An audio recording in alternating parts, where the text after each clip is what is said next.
পিঁপড়া আমাদের আশেপাশে বিদ্যমান ক্ষুদ্র অধ্যাবসায়ী প্রাণী হিসেবে পরিচিত। এরা পৃথিবীর সবচেয়ে শক্তিশালী প্রাণীদের মধ্যে একটি। এরা ডাইনোসরের পাশাপাশি বসবাস করত এবং এখনও পৃথিবীতে বিদ্যমান আছে। পিঁপড়ারা 130 মিলিয়ন বছরেরও বেশি সময় ধরে পৃথিবীতে বাস করছে। পৃথিবীতে মানুষ এর চেয়ে 10 লক্ষ গুণ বেশি পিঁপড়া আছে। পিঁপড়ারা সমাজবদ্ধ প্রাণী। পিঁপড়া সমাজ একটি অত্যন্ত সংগঠিত সমাজ। প্রতিটি পিঁপড়ার নিজস্ব ভূমিকা থাকে। রানী, সৈন্য, শ্রমিক সবাই মিলে একত্রিত হয়ে নিখুঁত নিয়মে চলে তাদের জীবন। রানী সমাজের মূল চালিকা শক্তি। সমাজ ব্যবস্থা রানী নিয়ন্ত্রণ করে থাকে। পিঁপড়া একে অপরের সাথে যোগাযোগ করে অ্যান্টেনার মাধ্যমে। তারা ফেরোমন নিঃসরণ করে খাবারের অবস্থান, বিপদ সংকেত, এমনকি রাস্তা নির্দেশনা পর্যন্ত সবকিছু জানায়। পিঁপড়ারা তাদের অ্যান্টেনা ব্যবহার করে ফেরোমন শনাক্ত করে। ফেরোমন হল রাসায়নিক পদার্থ যা পিঁপড়ারা একে অপরের সাথে যোগাযোগ করার জন্য ব্যবহার করে। পিঁপড়ারা তাদের অ্যান্টেনা ব্যবহার করে দিক নির্দেশনা বের করতে পারে। তারা সূর্যের অবস্থান এবং পৃথিবীর চৌম্বক ক্ষেত্র অনুভব করে দিক নির্দেশনা বের করে। কিছু প্রজাতির পিঁপড়া তাদের অ্যান্টেনা ব্যবহার করে শব্দ শুনতে পারে। তারা তাদের অ্যান্টেনাকে ভূমিতে স্পর্শ করে এবং কম্পন অনুভব করে শব্দ শনাক্ত করে। অটা লিফকাটার এন্টস, অক্রোমারমেক্স লিফকাটার এন্টস প্রজাতির পিঁপড়া সহ আর কিছু প্রজাতির পিঁপড়া কৃষিকাজও করে। তারা ছত্রাক চাষ করে খাদ্য হিসেবে সংগ্রহ করে রাখে এবং পরবর্তীতে সেগুলো খাদ্য হিসেবে গ্রহণ করে।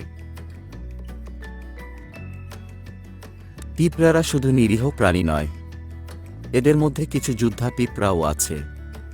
এসিটন বার্চেলি ও এসিটন হামাটাম প্রজাতির পিঁপড়ারা সহ আর বেশ কিছু প্রজাতির পিঁপড়া আছে যারা দলগতভাবে শিকার করে এবং নিজেদের এলাকা রক্ষা করে। এরা শত্রুকে পরাজিত করতে বিভিন্ন কৌশল অবলম্বন করে এবং সেগুলো খুব কার্যকর হয়ে থাকে।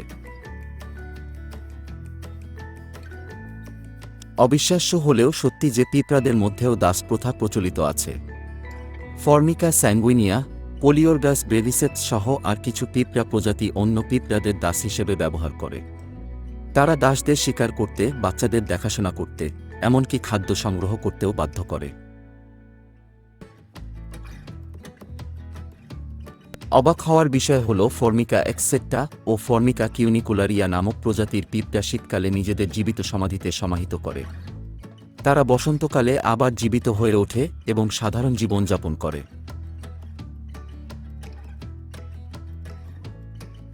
আপনি জেনে অবাক হবেন যে কার্পেন্টার এন্ট নামক পিঁপড়ার মাথা কেটে ফেললেও তারা কিছুদিন বেঁচে থাকতে পারে, কারণ তাদের শরীরের অন্যান্য অংশেও স্নায়ুতন্ত্র থাকে। তবে মাথা কাটা অবস্থায় পিঁপড়া কতদিন বেঁচে থাকতে পারবে তা নির্ভর করে কাটা অবস্থানের উপর।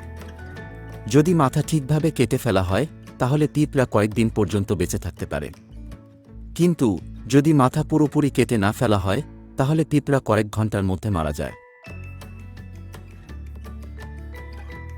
পিঁপড়ারা উপকারী প্রাণী। পিঁপড়া পরিবেশগত ভারসাম্য রক্ষা করতে সাহায্য করে থাকে। এরা মৃত পোকামাকড়, পাতা এবং অন্যান্য জৈব পদার্থ সংগ্রহ করে পরিবেশ পরিষ্কার রাখতে সাহায্য করে। পিঁপড়ারা মাটিতে বায়ু চলাচল বৃদ্ধি করে মাটির উর্বরতা বৃদ্ধি করে। এমনকি এরা পরিবেশে বীজ ছড়িয়ে দিয়ে বনায়নে সাহায্য করে থাকে। তাছাড়া ফসলের ক্ষতিকর পোকামাকড় খেয়ে ফসল রক্ষা করে ও পরাগায়ন প্রক্রিয়া সাহায্য করে ফসলের উৎপাদন বৃদ্ধি করে থাকে। এই রকম ভিডিও সবার আগে পেতে আমাদের চ্যানেল এখনই সাবস্ক্রাইব করে রাখুন।